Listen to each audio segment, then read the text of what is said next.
time for the Return of the Empire podcast. 1 hour of all things red and gold. Return of the Empire. Here are your hosts, Sacktown Sports 49ers insider Emil Fragoso and Nate Littlefield.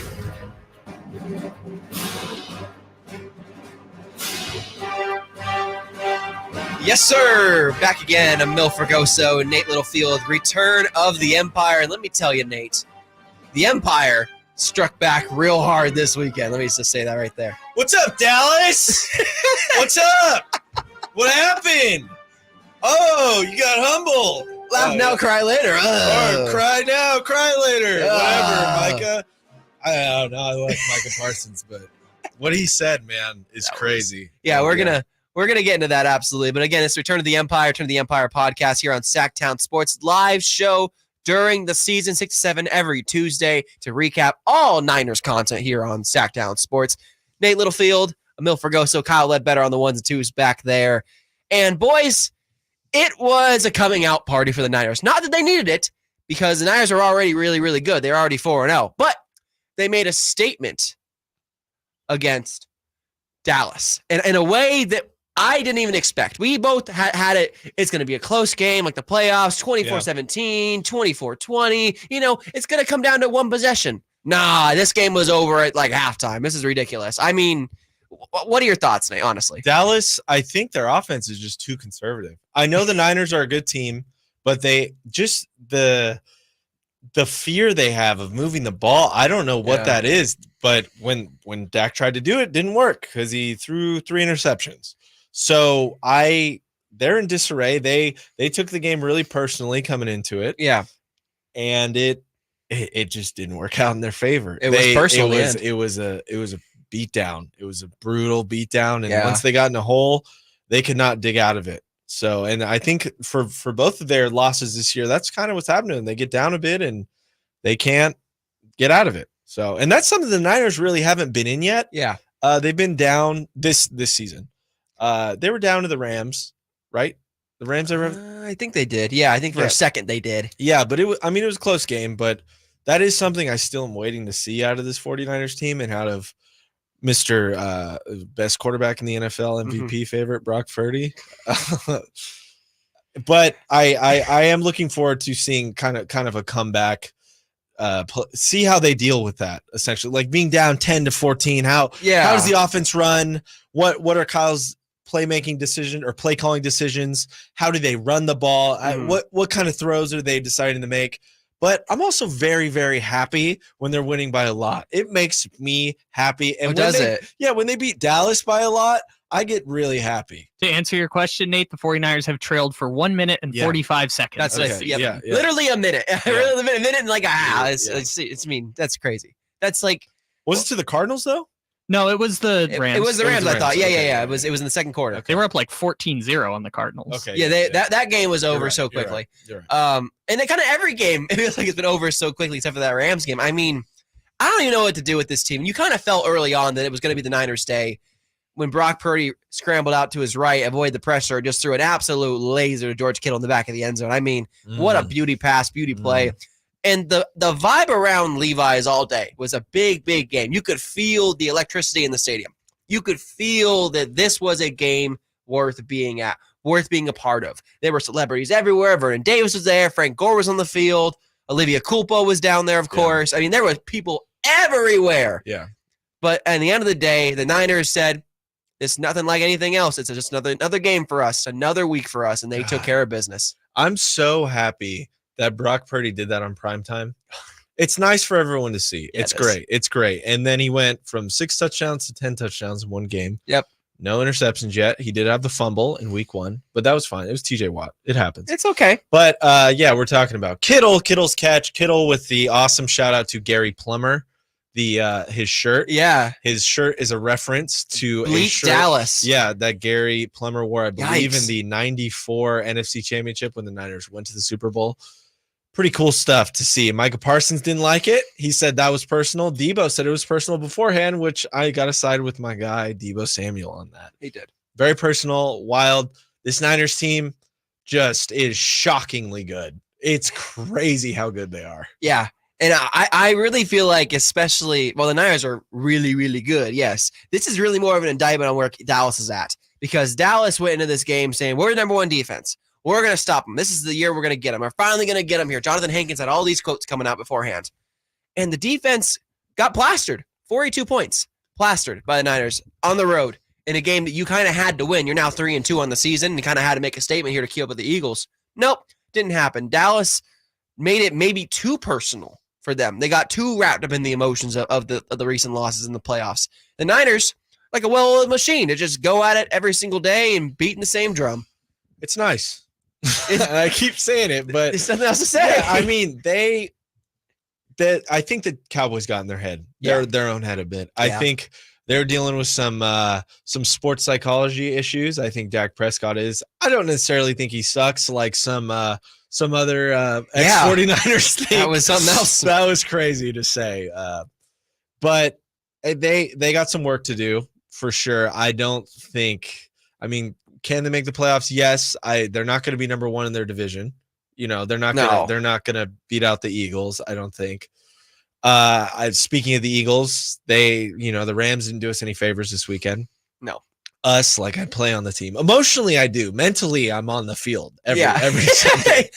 Mentally, I'm on the field. But I want to talk about Fred Warner too. Yeah. Because I'm glad he did that in prime time as well. Him and Dre. Dre, I'll mention Dre's sack first. The sack he had on Prescott, and then he threw the dice, the craps game. Was so sick. But Fred having a forced fumble, an interception finally, and a sack on Dak where he like jumped in his face and like scared him, brought him down. I want to talk about the forced fumble for a second. Yeah. I heard from Whitey yesterday that the team actually practices the getting a fumble near the sideline. Correct. Where that was an Oren Burks. That was Kevin Givens. Kevin Givens who grabbed it on the sideline.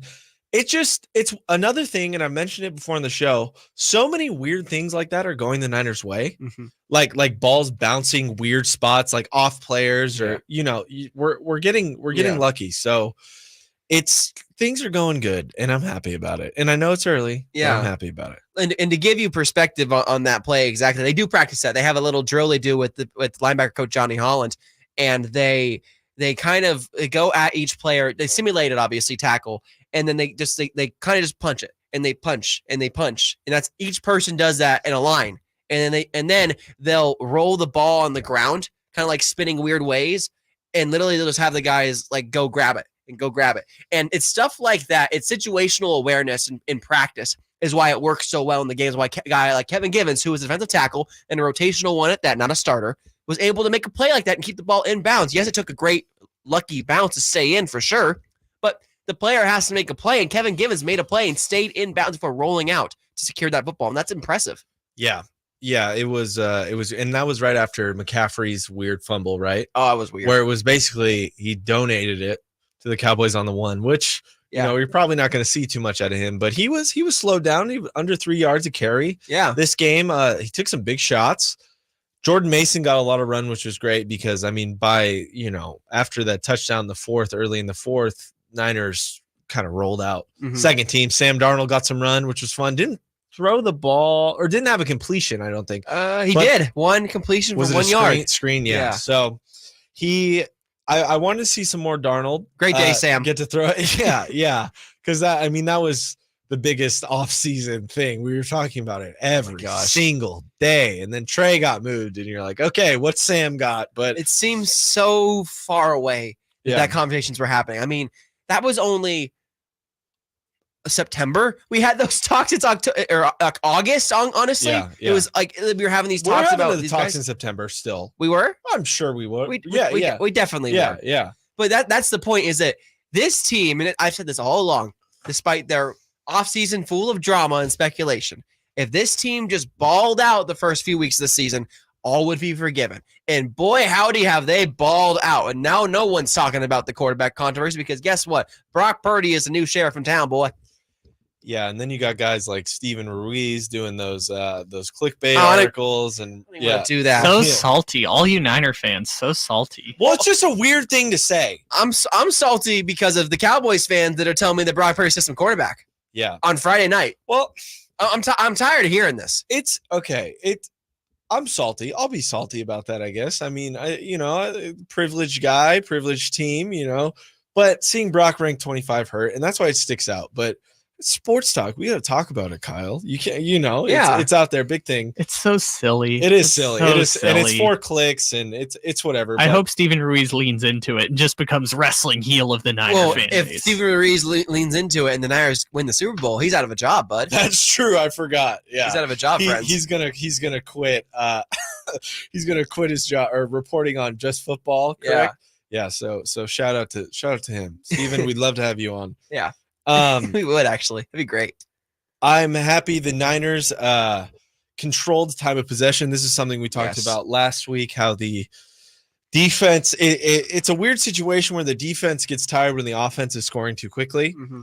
But this week, Niners time of possession on offense, 37 minutes, 5 seconds versus Dallas's 22 and 55 seconds. Yeah. That is domination. It's a lot. That's Dallas just not having the ball to do anything. That's almost a whole quarter. Yeah, that's absolutely brutal. Yeah. Everything that you would want the Niners to do in a game, they did. And while, yes, they give up 10 points, so boo-hoo, they give up 10 points. They got to drive. It's okay. Mistakes happen. This team just continues to amaze even me when I cover them day in and day out. Like, the things they do are crazy. And their mentality of just, we got to be perfect. We got to be better. We got to be better. Like, you saw the post game. You saw what Brock Purdy and Fred Warner were saying in the post game. Yeah. They're like, it's just one game at a time. It's it's about us, not them. Well, it's so funny that they had all 3 of them in the Sunday Night Football post game. They had Brock, George, and Fred. Yes. And it's Brock gives the answer. They ask Brock, hey, how was your performance? How do you feel about the rest of the league? All this stuff, like the generic, and the answer you're going to get from most sports guys that are kind of out there, players specifically. Yeah. Where he gives the classic, team one day at a time, all that stuff. And then she goes, oh, I knew I was going to get that answer. And George goes, you're going to get that answer from all of us. We're all going to say that because we genuinely all feel like that. Yes. I believe it. It's a team sport. This is what makes the Niners so different from other teams, is that they play for each other. They don't play for themselves. There's no egos on this team. And that's so hard to do on such a talent-loaded roster, that there are no egos. It's all about winning football. It's so rare to see. You never see really scuffles with players, ever. I never see one in practice. There's never a fight with anyone. It's all about how do we make each other better every single day, each day in and out. Okay, I got to ask you about something. You were on Dave's show this morning, or the morning show today? No. Okay, well, did you say that the deal with the George? So Micah Parsons said that it got personal with the George Kittle thing, right? Yes. Did you say that it was just business, or that was personal? Because I heard that him wearing the shirt and taunting, playing into the crowd and everything was just business.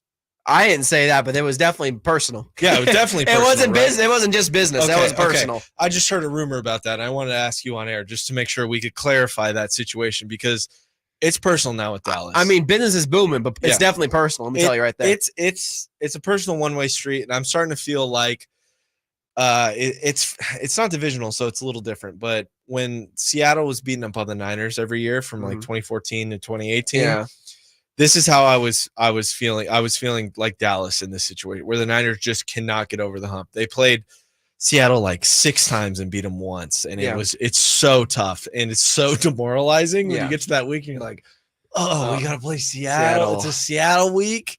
And it just gets out of hand, and you feel like you can't do anything. So I think Dallas is really in that position where they have no answer for the 49ers. But I think good news is they probably won't play the Niners again this year. You never know in the playoffs. You never really know. You never know, but I know. I think Niners are going to be gunning for that first round bye. They are. It's going to come down to them and the Eagles. It's looking like we don't know what's going to happen. Week 13 is a big matchup for that. There's so many things out of our control, or out of the team's control, with missing games or whatever, but it's really on track to come down to that Niners-Eagles first round break, and it's going to be really important. Niners also have a good spot for their bye, kind of middle of the schedule, same as last year, week 9. Yeah. So it's the year before that, it was week 4, and I hate that. I don't know if they're doing week 4 anymore. They did week 5. Did they get rid of week 4? I didn't see any week 4. Oh, week 5 is what I meant. Yeah, I thought it was week 5. Yeah. There were 4 last week 5 sucks though to have your bye. No, it's the worst time to have you don't want an early bye. You want a later bye. And Niners are playing someone who's coming off their week 5 bye this next week. Yeah, and we're going to talk about that after the break. But before we get to the break, we got to do a little bit of Brock Purdy. A little more Brock Purdy because we haven't given him his flowers. Have we not? No, I haven't. Being pretty nice. I haven't because I'm tired of this. I am tired of the assistant quarterback ISO, talks. Clear out. ISO, clear out. And I have a minute to do this, so let's do it. I'm tired of this. Brock Purdy is not assistant quarterback. Whatever you want to call him. Bot Purdy, Glock Purdy, BCB. Look that one up. Whatever you want to call this guy, a robot, a man, myth, legend, I don't care. Brock Purdy is a damn good football player, and it's about time you give him his respect. He is a top 10 quarterback playing in the NFL right now, and it's ridiculous. Otherwise, he hasn't thrown a pick all season, and he leads the NFL in QBR. I get it. He's got talent everywhere, but this guy is for freaking real. Take him for freaking real, everyone. And everyone in the national with 26 million people, the most watched game, I believe, of the year. Take him for real. Brock Purdy, 23 years old. Me and Nate's age is one of the best quarterbacks in the NFL. I'm a little older than Brock Purdy, but it's similar. I'm not scared to admit that. Similar, but I look like I'm 14. Gen Z taking over. Yeah. Anyways, that's all I got. That's all I have. And I had to explain to Dallas fans on Friday, and they learned really quick on Sunday. We got to go to break. We're going to talk about the upcoming game, obviously, very, very shortly here. And then we're going to talk about some other stuff. And, of course, Niners add Randy Gregory. We got to do that, too. Oh. That's true. Rich get richer. Get richer. But also, again, come harass us in the YouTube chat during the break. Absolutely. We stay live on YouTube. Ask us anything. But again, going to break right now. Sacktown Sports, Turn of the Empire. Mil Fergoso, Nate Littlefield. We'll be back in a minute. All right, we're live on YouTube. Hi, YouTube. Oh, we're coming in hot today, dude. Yeah. Do we have any chicken questions in the YouTube this week? I don't see anything. No, I know, dude. No chicken questions. There's no chicken questions. Kyle, so where's Tin? I was looking at this, not realizing that it's like 15 seconds behind. I saw you waving like something was happening, and that's why I turned around and waved at you. I was so confused. I was like, did you forget to switch your headphones to the right setting or something? I was like, what's happening? No, I totally. There's Tin. Oh, what's up? Shout out Tin. Tin, are you a big football guy? That's a question. I don't know, because Tin's always talking about the Kings, and me and Tin were talking about teaming up for a 2-on-2 basketball league and just doing some damage. But I don't know. I think Tin can definitely get buckets with you. Yeah. Tin can definitely get some buckets. I told you guys, did we recap my Universal trip? I don't think we did. It was good. I got to mention the Mummy ride. Ooh. Well, I went to Mario World and that was cool. Was it cool? Like I said, I'm like a 14 or 10-year-old. But I went on the Mummy ride, and you get to the end. It's like a roller coaster. There's like bugs crawling on the wall, and then like real ones. Well, no, it's like projected. I don't like bugs. And then what they do this is a concept is they blow air on your legs, so it feels like there's bugs crawling up you. And it was so scary. It was like us being violated. It was awful. It was like us being violated. So this was the highlight of your trip. It's just the thing that stuck out the most to me. Oh yeah, because you got poked by some bugs, dude. It was so creepy. It made me so uncomfortable. But I got pretty motion sickness on like the ride broke down on Harry Potter, and I started to get scared. And then I got so motion sick I couldn't even be scared anymore. Did you yak on the ride? No. Good for you. I had got the butter beer after. That was good. Ooh. Which is just like a cream soda float. Yeah. Harry Potter World. Yeah. Shout out Harry Potter World. Shout out Kayla. Shout out Kayla. Kayla, we love you here. Kyle, is anyone you want to shout out? Yeah. Shout out to Micah Parsons. That's what I'll shout out today. Okay. Yeah. I don't know. He's kind of butthurt, is he not, Kyle?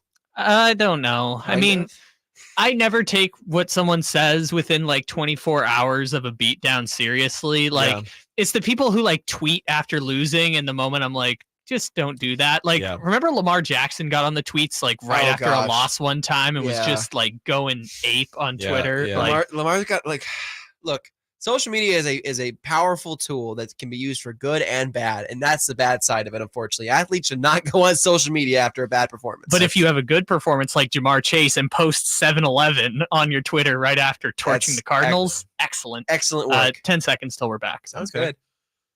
Shout out Deebo Samuel. Shout out chat.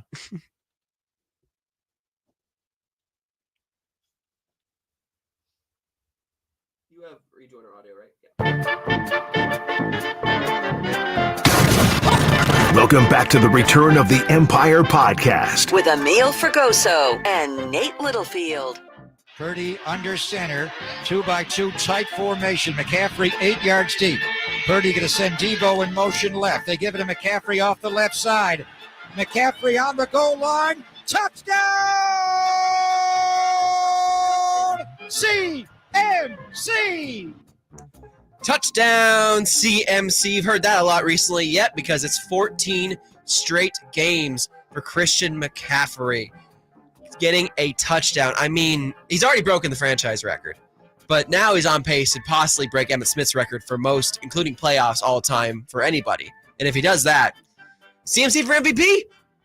Man, I don't know. It's just the way the league works. Yeah. I don't think so. I think he might be the most valuable player, but this is a debate a lot of times that you have in the NBA more, where it's like, best player on the best team kind of thing. So is he? Yeah, probably. I mean, like Trent Williams, and you see what Trent did to freaking Van Der Esch and like Parsons, and you're like, all right, Trent's a man. They don't win without. They don't call him Silverback for nothing. That No, dude is that dude is crazy. God, he's so awesome. He's so well spoken too. I love listening to him talk. Trent's and he's so knowledgeable. Great interview. Yeah. One of the better interviews, actually. Like, he is so thoughtful in his answers and what he talks about. Like, when we learned over the summer that he started his offseason workouts at 3 a.m. in the Houston gyms, we were like, whoa. Like, this guy is 35, gonna be a first ballot Hall of Famer, one of the best left tackles of the last 25 years. And this guy, in the later stages of his career, is still getting up at 3 a.m. and working out. Crazy. Just crazy. Will it be the Bengals game he gets the record being asked in the YouTube chat? I don't know. Is that not Emmitt's record? I'm trying to think. It's 17. I believe it's 17. So he's at 14 now. So he's at 14 now. So week 6 is 15. Cleveland, Minnesota, Bengals. Yes, it would be Bengals. He'd Yeah. tie it. Cool. He would break it after the bye. Yeah, which I'm here for it.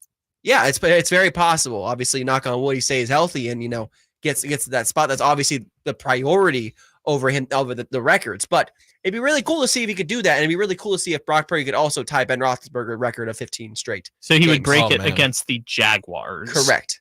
That is correct. Thank you, Kyle. So it'd be the game pat. Yeah, okay. We got to talk about the Niners' new addition because they got a new toy. New addition. And they just add to that brutal defensive line. They got Randy Gregory, Yes, who they was did. with Dallas for 5 years, Mhm. Denver for 2 years. They got him for basically nothing. For free. They sent a 7th round pick, sent a 6th round pick. Correct. They get a 7th back and Randy Gregory from Denver. Yes. And Denver's basically paying his entire contract. Yes. So the Niners' $41 million that they have, not even really touched. They're at paying all. in the vet It's- men. So they still have money to make a move. Like you've been predicting all year, basically all summer, that you think Elijah Mitchell's on his way out. It's possible. I personally think Elijah needs to get healthy and get a few games under his belt I where he agree. looks fine right now for a team to reach for Elijah Mitchell and Mhm. grab him, a running back needy team. Yeah.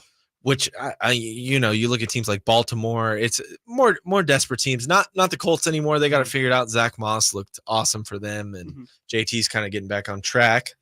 What a But story that is. I think I'm getting on board with your Elijah Mitchell trade because Jordan Mason looks Yeah. more complete than he ever has. He's got that speed they didn't have last year. Is that breakaway speed? Like when he made that cut for 26 yards to the end zone and got untouched, he didn't have that burst last year. He was definitely a bruiser and could go downhill, but the acceleration that he has now is definitely a part of the second year offseason workouts he's been doing and really putting in that work and that effort.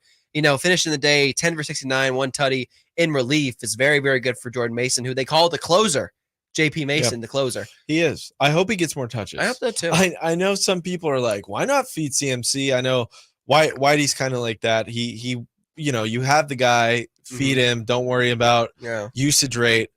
I do worry about it. I do worry Yeah. about it. He took some big shots in Dallas. He's elite and he's unstoppable and he opens up the game for everyone else. Like look at George. Look at what Ayuk's been doing lately, just getting open down the field. Brock's been getting the ball. Just it's been great. We saw some more Debo at running back too in Dallas, like He did. traditional running back. Yeah. Which he definitely runs different when he's running up the middle. He looks less like a running back when he has the ball going between the tackles. Yes. It's definitely not his position. He's not a running back. No, he's not. He's an offensive weapon. He's an offensive weapon for sure. I don't know how I feel about putting him up the middle. I'm not totally against it, but it's weird to see. It's a little uncomfortable, but we didn't really even get into Randy Gregory. No, how do you feel about that? Yeah, Randy Gregory, man, this is a guy, and I've been saying it for a couple of days now. This is a high caliber role player for them. This is someone on the scope of, Charles Omenihu, Arden Key. You think of all the guys they've added and gotten under Chris Kasarik to have, reclamation projects over the years. This is the cream of the crop of all of them. Randy Gregory signed a 5-year, $80 million deal, I believe, like 2 years ago. This is a guy that Dallas coveted and loved because of his speed, and then Denver wanted to add him because of his speed. And he was, had the suspension in 2019, struggled with some injuries, been on and off the field. If he can just stay healthy and get right under Chris Kasarik, the sky's the limit for this guy because that speed is clearly still there, despite being almost age 31. Yeah, and I've heard too, he's not the kind of guy the Niners would normally go after. I would like to clarify his suspension was for substance abuse too. Yes. It wasn't anything, super egregious. No. Which is nice because the Niners really don't deal with that anymore. They really made it a point early on in this Shanahan Lynch era that they don't mess around. They gave Reuben Foster his chance. It's why I didn't bring back Charles Omenihu. Yeah. Oh, yes. Yeah, that's a great point. Because that Harbaugh era got pretty nasty at the end there when it came to off the field stuff. A lot of those guys got into some issues. But Randy Gregory, I think when you're around this kind of a locker room like this, that's just in on the game and so in, and when your team is this good, I think you're more willing to sacrifice maybe lifestyle choices, but that really hasn't been the issue for him lately. It's been injuries. As long as he can stay healthy, he'll be fine. And Randy Gregory now know his new number. He's number 5, which last was worn by Trey Lance. So we have a new number 5 now in the Bay Area, who wasn't very helpful to Dallas's. No, he wasn't. Hopefully, Randy Gregory will be more helpful to the Niners, though. Yes, that's true. That's the hope. Well, Trey was helpful for the Niners. I guess he might have told Dallas the wrong plays. I don't know what he told Dallas, but look, Randy Gregory's here now. Randy Gregory is very, very good. And I think that him opposite of Nick Bosa, opposite of Drake Jackson, opposite of Eric Armstead, Javon Hargrave, Javon Kinlaw, just all the talent. You can never have enough edge rushers. And his skill set is such speed related that it's going to help Bosa's power strength. Yeah. Because Bosa's not going to get double teamed much anymore because you can't double team a guy when Randy Gregory's on the other side wreaking havoc because Randy Gregory is still talented enough to get to the quarterback every single play. Yeah. Yeah, I'm so excited to see. You think he'll play against Cleveland? Limited snaps, but he is. So update on Randy Gregory. He flew in yesterday. He's meeting with Chris Kasarik today. Today is Tuesday, and we're taping this.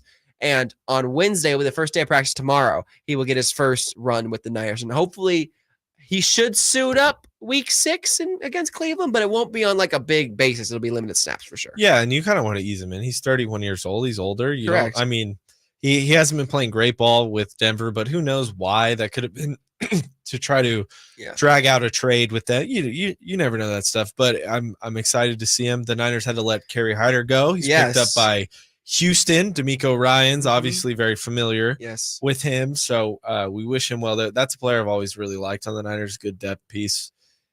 Yeah, D'Amico gets him now a guy he's very familiar with, obviously getting Jimmy Ward as well from the Niners and free agency. We forget about Kerry Hyder because he's a rotational guy, but Kerry Hyder in 2020 led the team in sacks, a big part of their run in 2022, the championship game. Whenever you needed a guy to come up crucial or come up big, Kerry Hyder is one of those guys on the depth, and so they're going to miss him. They wanted to bring him back on the practice squad. Unfortunately, that's not going to happen. He is going to Houston. Maybe he finds his way back later. Maybe it's similar to Elam Manning when he got cut by the Cardinals. How about that, Elam Manning? He just jumped around and got him back. People are excited about it. So look, no one else can get talent out of these guys like Chris Kasarik and the Niners. I don't get it. There's definitely talent with them, but they don't seem to click anywhere else but with the Niners. I guess it's the coaching. I guess I'm in the water. Well, you mentioned Elam Manning, you mentioned the line. I texted you during the game because I'm watching the game. Yes. And I see Feliciano in there. Yes. And I'm like, what happened? I didn't hear anything or see anything about that. I must have missed something. So I sent a quick text to my insider good friend Emil here while he's at the game in the press box. Yeah, so Aaron Banks goes out with a bicep injury. We thought bicep injury. We have an update on that. It is a mild shoulder strain. So luckily it is not lower upper arm. It is upper arm near his shoulder, which is very, very good because if it was a lower upper arm injury, that could be a torn bicep, be out for the year. Lower upper arm injury. That's some doctor talk. It really is. I don't know the correct term. I can just tell you what it is by seeing it. So my bias is coming through so much during this show, and I guess it's fine. That's why you're here. I'm just so happy to talk about this. I'm legit so happy. Like you seem at peace. I mean, I'm not at peace. I'm ready for war. I'm happy. I'm happy to be at war here. I love this. To be winning this war. But Feliciano. Yeah, he goes out. So I noticed Feliciano's in after the touchdown. I think it was one of Kittle's touchdowns or whatever, but I think it's a good sign. I was talking to Jason Ross about this yesterday morning, and I didn't even know he went in. So that's a good sign that it was quiet. It was quiet. You didn't recognize there was a big issue. Yes. All quiet on the Western Front. It's why they signed Feliciano to a 1-year deal in the offseason, right? They wanted a nice rotational guy to fill in the swing guard this time. Instead of a swing tackle, they have a swing guard. Last year it was Brunskill and it was other guys behind him with Burford. Now they have Feliciano, who has played center and guard for the New York Giants in years past and is a decent player. Now, is he with the potential of Aaron Banks, who's been very, very good the last year and a half? No. But is he a solid guy to throw in there and spot? Yes, he is. And thankfully, he was able to come back from concussion protocol in time to do this. And so if Banks misses, he's day-to-day, Banks is, for the rest of this week. If he misses this week's game, it shouldn't be a big deal. He'll be fine. He'll come back week 7. But Feliciano can fill in there and I think do a pretty good job next to Trent Williams and next to Jake Brendel at center. I think there really isn't too much drop-off, and that's a great thing. Depth. Yeah, I'm impressed with how he's been playing. I remember when they signed him, you were pretty high on Feliciano. The O-line is playing extremely well for the Niners. It's something we've talked about every week pretty much. Colton McKivitz, not an issue. That right side of the line has been very solid. Yes. I mean, a trade still could be coming for something like that for a cleanup. We really don't know with all this cap space, because if you don't know, this $41 million can roll over into next year, and it's going to get a little dicey with signing Ayuk, with, Hufanga, Brock. Yeah. Well, Brock's got 2 more years before they even start this conversation. Yeah. So that's the beauty of this, is that they are not having to pay Brock until after the 24 season. 24 is when they can negotiate. Thank you. Yeah. You can start negotiating after 3 years. Correct. Thank you, Kyle. So that's the beauty of this, is that you're paying your starting quarterback less than $1 million a year.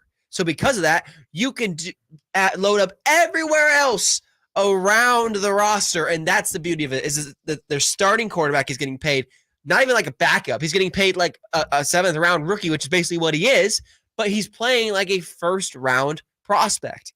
And that's the beauty of this whole thing, is that with Brock Purdy being successful and being where he's at, Niners can keep loading up everywhere. And that's why they have all the opportunities that they have right now.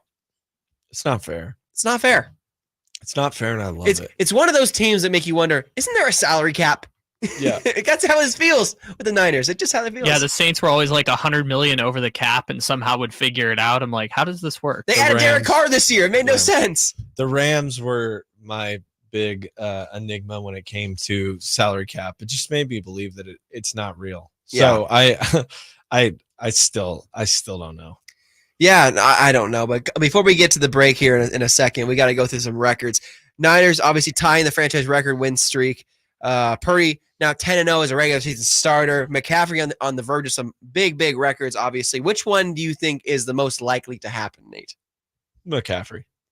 You don't think the Niners break their franchise record this week? I mean, I think they do. It really, I mean, this defense they're going up against is good. Yeah. We're going to preview them here in a second. Yeah. But you know what? I'll give my rundown in the next segment. Okay, I'll give a little tease for that. Awesome. Well, coming up after the break, Niners Cowboys, a road test for the 49ers. We got a 2-week stint. Possibly. Could this be where they slip up? I don't know. It's possible, though. They got to see the Cleveland Browns. We'll be back after this. Return to the Empire. Emil Fergoso, Nate Littlefield, Sacktown Sports. All right. Hi, YouTube people. We're back. YouTube. Hi, YouTubers. Any questions, please throw them our way. Please harass us. Yeah, like Nate on that ride. Yeah, you got violated, bro. Those bugs were Got disgusting. violated. Yeah, I did. Those bugs, those should not be. That was so scary. It sounded scary. Yeah. Like, it sounded actually scary. I like the food at Nintendo Land. We got a chicken pesto burger. It was good. Yeah. I love pesto. I do too. I have some, Oh, that's fine. I have some chicken pesto pasta. I'm gonna go home and eat when I get home. So made some Leftover little- night. Leftover night. Mm, Yep. I good made a for big ya. batch of it. that sounds wonderful. Yeah, it's gonna be really good. I'm gonna get a burrito. From where? Chipotle. Yeah, your big Chipotle. I'm just gonna go eat more donuts downstairs. That's what I'm Yeah. gonna do. Kyle is fueled on donuts. Yeah, I'm not big on those donuts downstairs. I had dinner before. I don't like the filled donuts. Give me a regular donut. I like Krispy Kreme donuts. Yeah, my comedy brain was working while I was downstairs. Like, it's so weird that they give you basically like injection needles in Yeah. your donuts Yeah, to I like know. fill Really it with weird. jelly. It's so strange. See, I'm not a scientist. I don't need to be injecting things into my donuts. I can just give me a regular cop donut. I don't know. a regular donut. cop. You mean like the pink one? Is Yeah. that what you're The saying? pink one, the clay. I don't know. Give me I'm a a- regular donut, man. I'm a maple bar with Woo! chocolate milk guy. That's like man, that you puts are in heaven. 10.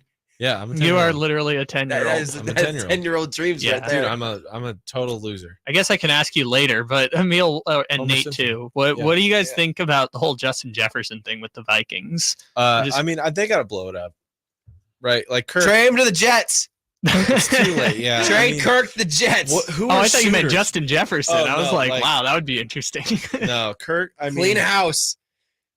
it's No. just like Kirk. Where are they at He's the doing division? nothing. Hold They're on. doing nothing there. They should. It's over. Minnesota. It's Well, time. yeah, to but it start was over. always over. Look, Even yeah. last year was a sham. Yeah.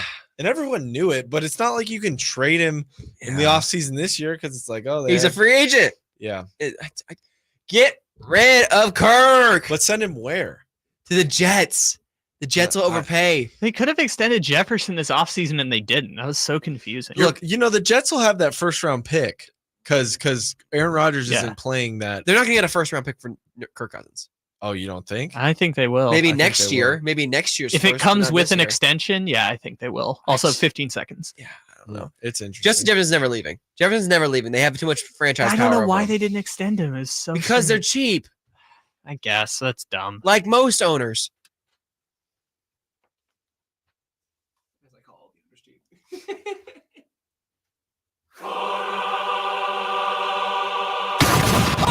Welcome back to the Return of the Empire podcast. With Emil Fergoso and Nate Littlefield. They're going to give it. No, it's a play action. Purdy going to roll left, throw for the end zone.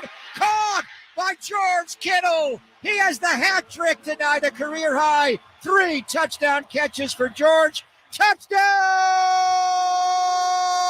San Francisco! Número 3 para George Kittle on Sunday Night Football. Number 3 touchdown, the first time in his. You like that, Nate? You little giggle there. Just a little Spanglish. Little Spanglish yeah, there. yeah. Come on now. It's Texas. You Cowboy. got a little Spanglish when you talk Oh about man, Texas. he's got a little cowboy hangover from the weekend. Yeehaw. Return to the Empire. Emil Fergoso, Nate Littlefield, Kyle Ledbetter on the 1s and 2s. And, man, George Kittle, it's kind of amazing he didn't have a 3-touchdown game before this week. But here we are. 3 touchdowns for George Kittle, a guy who, coming off a 1-catch effort against the Cardinals, was fantastic and did not at all look like he missed a step, despite turning 30 this Monday. Yeah, yesterday. Yeah, he was on celebrity birthdays. He was. Yeah, 3. Yeah, that's a little shocking. He hasn't had a 3 burger, but you know he was due, so he was due. It was a little birthday present, I think, from Brock Purdy, Oh, yeah. and George deserved it. But Yeah. I really do want to get into this Cleveland preview. I am fascinated by this matchup. So Niners are going into Cleveland, and I believe they'll stay over on the East Coast, Yes. the East Side, because they have Monday night matchup with Minnesota. Mhm. Could be a really good game. Well, no, Justin Jefferson actually. So Who knows? Who knows? Who Yeah. knows what you're going to get from them? But they've been playing all their games close, and they did last year. They just happened to win them. Right now the spread, if you're looking at like Caesars, DraftKings, Niners money line, they're favored by like minus like 230, minus 250, depending on who you look at. Yeah. That seems kind of low, especially with all this Deshaun Watson kind of questions going on right now. And DTR looked bad. Well, they're not starting DTR. Oh yeah, they're going to start PJ. They're going to start PJ Walker, which You're right. I think we all remember, I believe, was coached by Steve Wilkes on the Panthers. So that'll be fun. That'll be fun. XFL guy too. I thought PJ Walker was on the Bears. What happened there? Dude, PJ Walker's been bouncing around since the XFL. Yeah, he was at week 2. He was on the Bears. I don't know how he ended up on the Browns. Because the Browns needed a quarterback because they Kellen Mund's not good either. So yeah, he I thought Kellen Mond was gonna be the guy to replace Kirk in Minnesota. that was never going. I kind of thought they were feeding. on. They were trying. Come on. No, I kind of thought they were grooming him to be the next guy. It just did not work. It didn't work. I was wrong. I was wrong. I'm emotional. I'm wrong. I don't think straight. I'm irrational. Cleveland. But yeah, Cleveland. I kind of thought, even with Deshaun Watson playing, that this Niners team would be favored more than they are now. I do. I just think they're so hot, and I know they're favored by they opened at -3, but now it's -5.5. So Yeah. you can kind of see where the money's going. Well, the problem, and this hasn't been talked about, because the Niners are a really good team when the weather's good, but leading into this game soon, I did not know that. it's going to be raining pretty much the entire week in Cleveland. Okay. Except for Wednesday. I'm looking at the forecast right now, and Sunday's saying 50% chance of rain, 18-mile-an-hour winds, a lot of humidity. Saturday is full-on rain, some scattered showers on Sunday. If it's a wet field, things change. Things change a little bit. Yeah.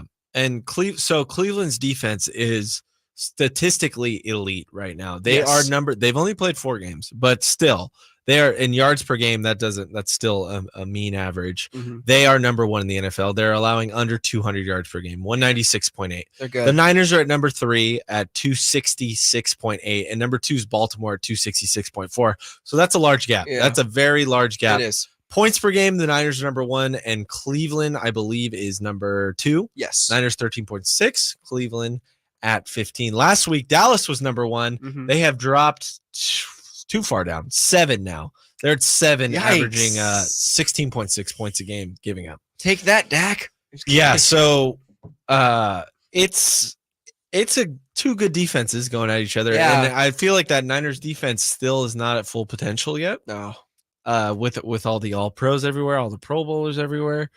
But I'm very excited to see the Niners play a tough defense like this. I am too.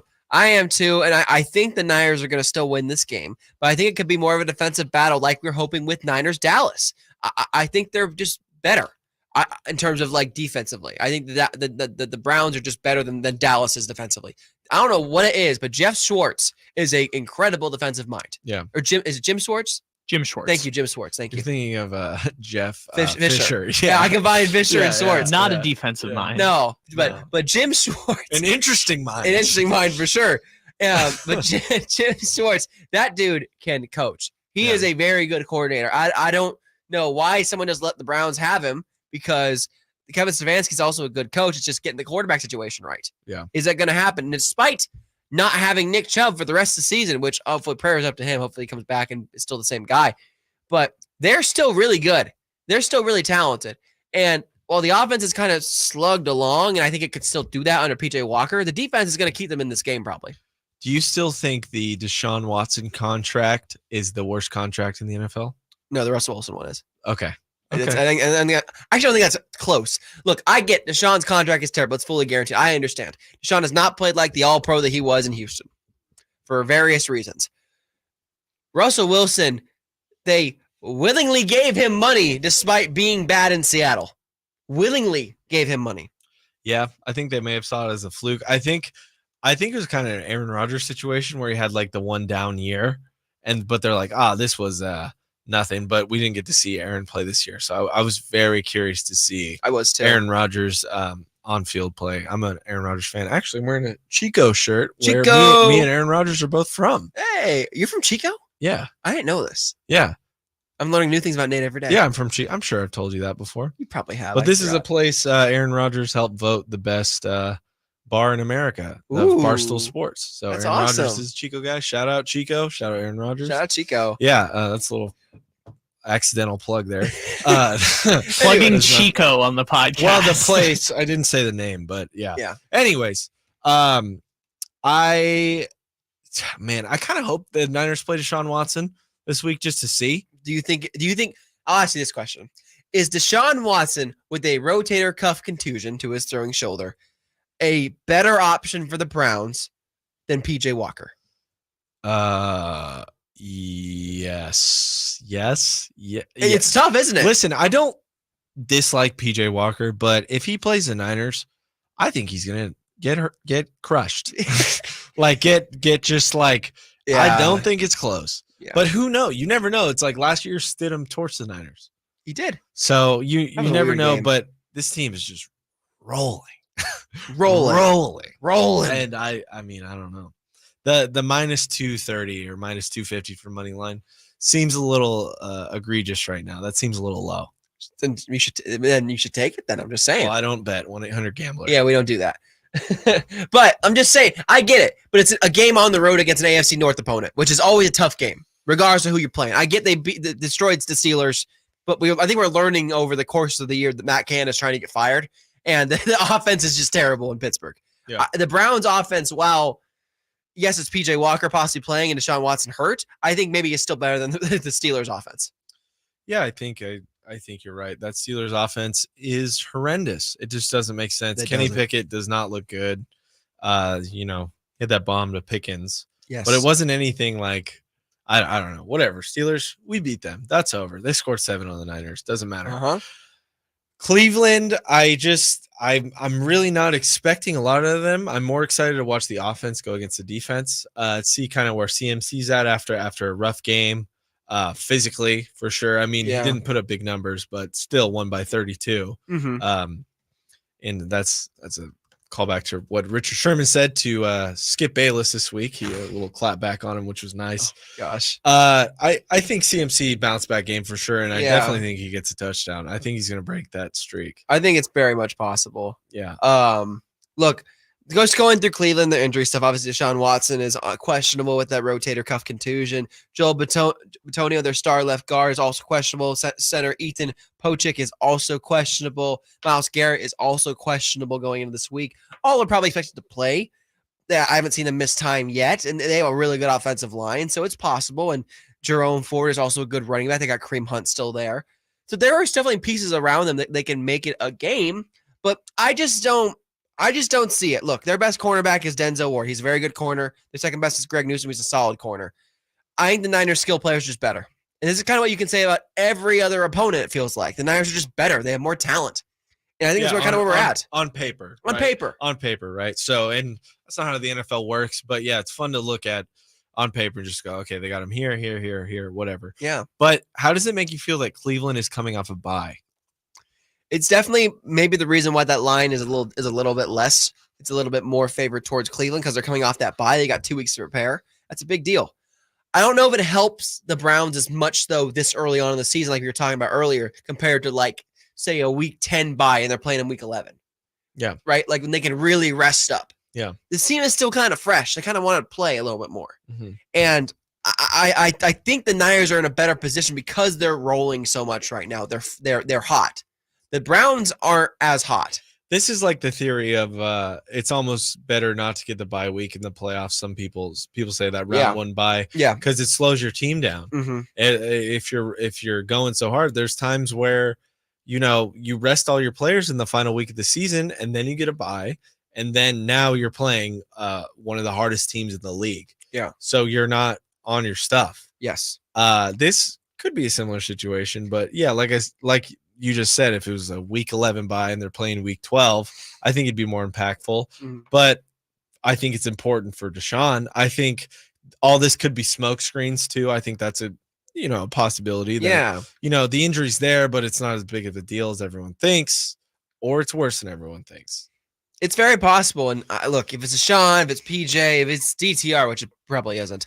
But if it's any one of those guys, I just this Niners defense is going to have their way with them if they can get in the backfield. And it's like every week they're going to get in the backfield, right? I'm just trying to come up with ways of like how can Cleveland win this game? Cleveland can win this game by controlling the clock. Yeah, they can't really win the game offensively. No, right? Keep it away from the offense. Why are they moving from DTR just because he was bad? He was terrible. Yeah. So that's the only reason. He was just no horrible. confidence in him. No, it's just PJ, no injury, nothing. They need a win, and they're like, we're going to give the experienced guy this. Yeah, like they saw in DTR, like they lost to the Ravens really badly, 28-3. It was not good. DTR had 3 picks. It was bad. Yeah, it's bad, but they don't. It's not a situation where they want to let him play and they want to develop him. They want to win now, and they feel especially considering that the AFC North is the league leaders are the Steelers and the Ravens at 3-2. The Browns are 2-2. It's a brutal division too. Like it's going to be one of those seem to be getting back on track, back and forth divisions. Yeah, every win counts here, right? So Yeah. you got to put your best foot forward, whether that you think that's going to be your future quarterback or not. Yeah, the Steelers are just not good in their first place in that division. Correct. Doesn't Yeah. make any Because sense. the Ravens are the Chargers now too. So Yeah, it's got to be Oh, so that's true. infuriating to be a Raven fan. Yeah. yeah. It's I actually do have a friend who's a Raven fan. As He's do I. Upset. he's giving. I'm beside myself. I have Lamar on my fantasy team, and what the heck's going on, dude? I know. Lamar, play with that money. Come on now.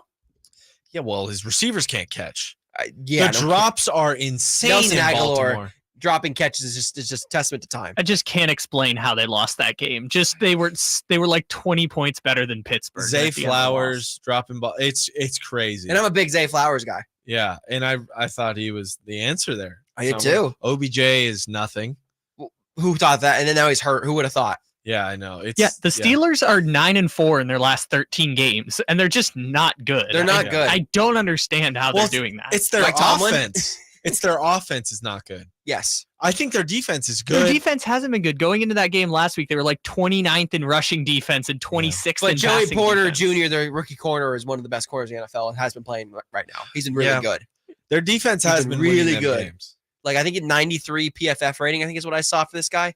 Like, the Steelers are definitely good. And it's what makes the AFC North so interesting is they're so competitive. And it just switches every single week of this team looks hot. Yeah. This team looks hot. Heck, the Bengals could win the whole thing. They could win the whole AFC North and have the second or third, spot in the playoffs. It's possible. And Yeah. they've been terrible for half the games this year. Well, it's like every year that division is so fun to watch. Yeah. That division is a bloodbath every year. It's great. Yeah, Cleveland does need to win. They're going to be desperate, but They need this.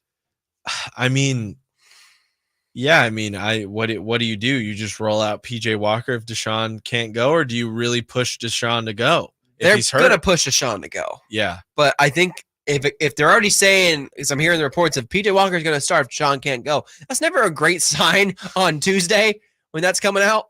does the thought come across your mind if you're Cleveland, just be like, all right, maybe we just kind of get healthy this week.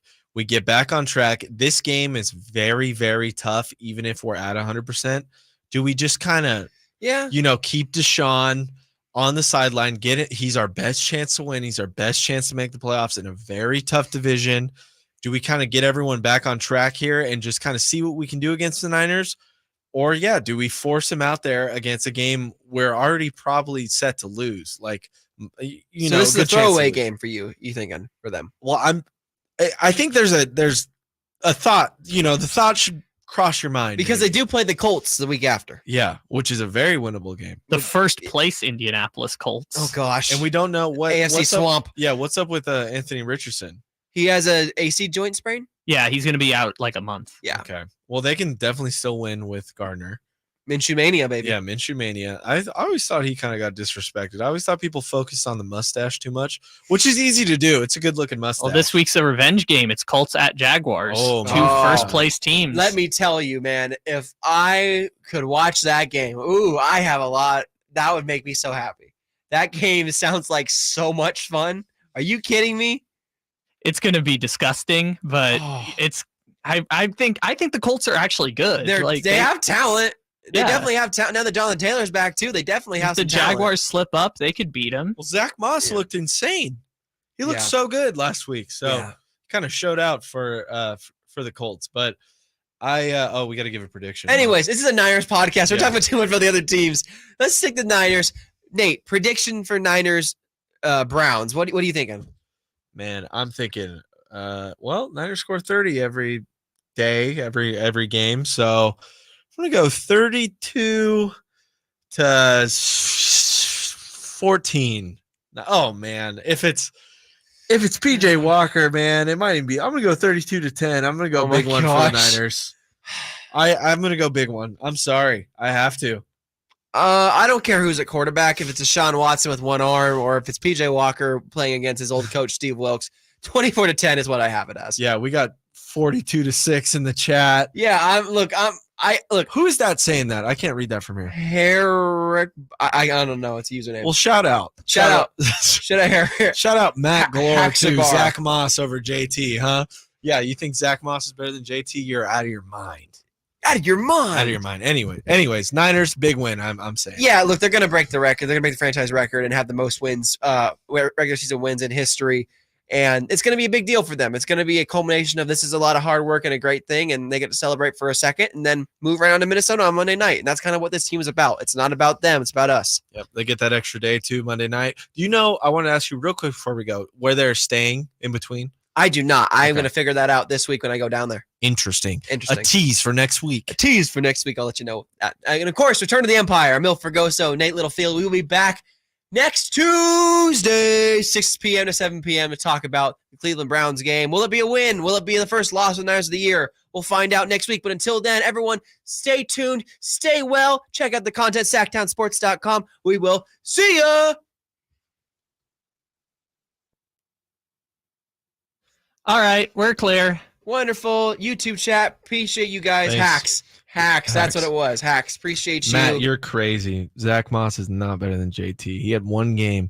Bring back Gruden too. You're out of your mind. Jeez. Bring him back where? Real quick, while To we're the talking booth. about Jonathan Taylor, do you guys know the weird story about the whale and how that ended up leading to Jonathan Taylor's contract? No. Why have I feel like I've heard of me. this. Educate Yeah, me. so there was this whale at the Miami Seaquarium named Lolita who they were gonna like release back into the wild, but like in like a large like open water like space. It wouldn't have been like totally back into the wild, but like Sure. larger space.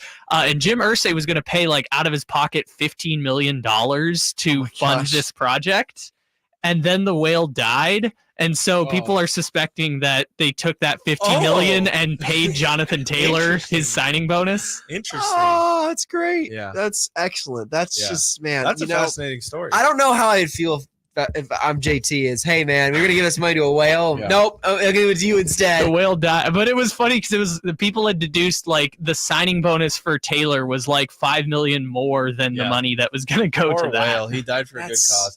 But Poor one whale. more thing, Matt in the chat. You should have listened to the crossover, Matt. Yeah, you Brock should've. Purdy, I definitely said, I'm 90% sure I said Brock Purdy's better than Jimmy G. Brock and he Purdy is. is definitely better than Jimmy This G. Brock Purdy is better than Jimmy G, I There's- think, ever there's was, no even way. pre-ACL. Tell your colleague FMK, George Kittle, CMC Frank. Who's FMK? I don't know. I don't know. Matt, you're out of your mind. And Matt. yeah, Brock. You're out of That's your the mind. that's the coach. That is the assistant varsity coach over at Del Campo. Oh, is it? Yeah, Oh. basketball coach. Oh. Yeah. Well, shout out to Del Campo. Or is it? No, is he? No, he's It's- a teacher at El Camino. It's DC. It I says. know, but that's also where he went to high school. Oh. So Matt's over at DC right now. Shout So out. shout out Matt. Yeah. Shout out Matt. Appreciate you, man. Good for you, Yeah. Matt. Yeah. Good for you, Matt. We're all real proud of you over We are- here. at we are. Sacktown Yes, and Sports. your Brock Purdy is better than Jimmy Garoppolo Yeah. and worse than Patrick Mahomes. Yeah. He's somewhere in between. Yep, somewhere in between. T-shirt Rio Merrick. Yeah, that's Yeah, what it teacher was. Rio. Shout out Yeah. you, Matt. Appreciate you getting back to the community, and Go we will for be it. back next week. We Same love time. teachers. We love teachers. My mom's a teacher. Pay the whales, save the teachers. Pay the whales, save the teachers. Bang! The high school basketball, all of it. We'll be back next week, y'all. Appreciate it. Bye.